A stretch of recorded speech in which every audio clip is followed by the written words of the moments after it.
Sziasztok! Laci vagyok, a Green Cat is DIY csatorna ezermestere.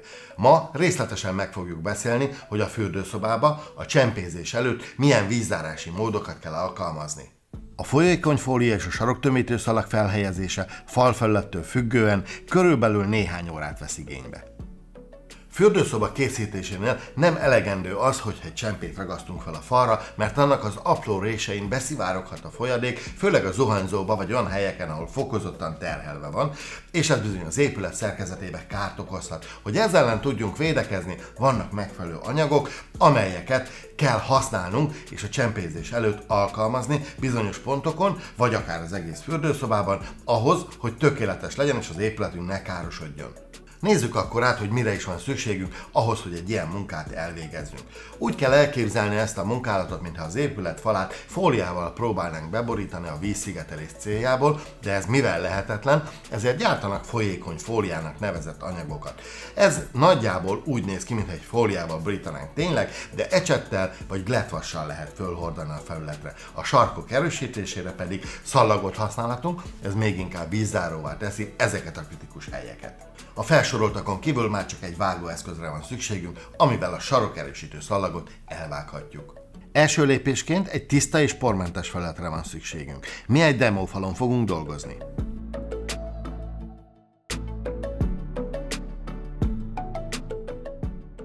Az előkészített felületre felhordunk egy réteget a folyékony fóliából, lehetőleg jó vastagon.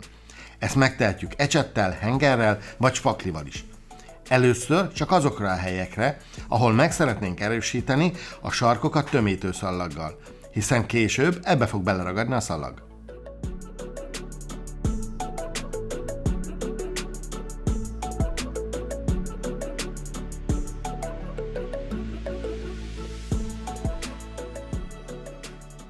Ha elkészültünk, a tömítőszalagot méretre vágjuk és beleragasztjuk a felkent folyékony fóliába.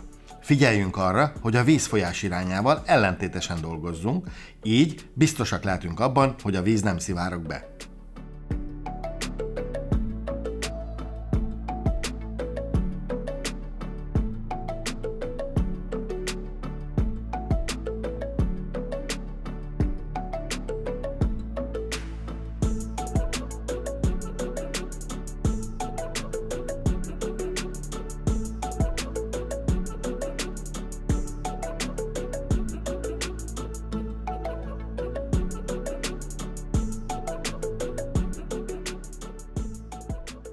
Ha készen vagyunk a ragasztással, újabb réteg ragasztót kenhetünk a felületre, amelyen rögzítjük a szallagunkat.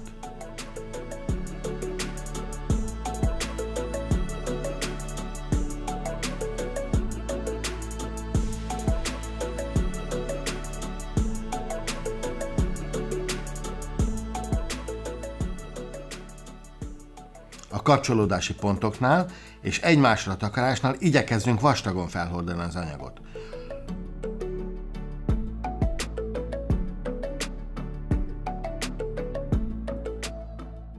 Ha a tömítőszalag már stabil, akkor a fal többi részét is lekenhetjük.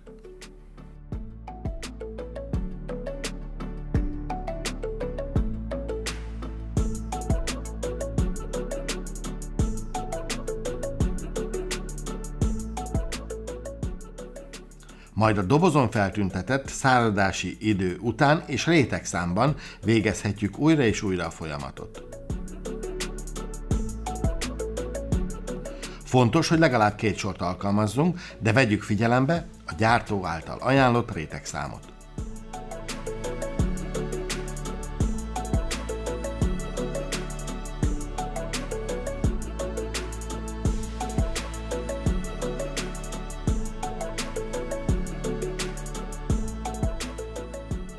Amikor készen vagyunk, kivárjuk a száradási időt, és már is csempészhetünk. Egyéb előkészítést nem igényel. Már készen is vagyunk a vizes helyiségünk szigetelésével. Minden szükséges hozzávalót megtaláltok az Obi kínálatában. Jó munkát kívánunk! A csatornán találtok további barkács videókat, iratkozzatok föl és csináljátok utánunk. Egyéb barkács tippekért látogassatok el az Obi Instagram és Facebook oldalára. Ötlettől a megoldásig az Obival.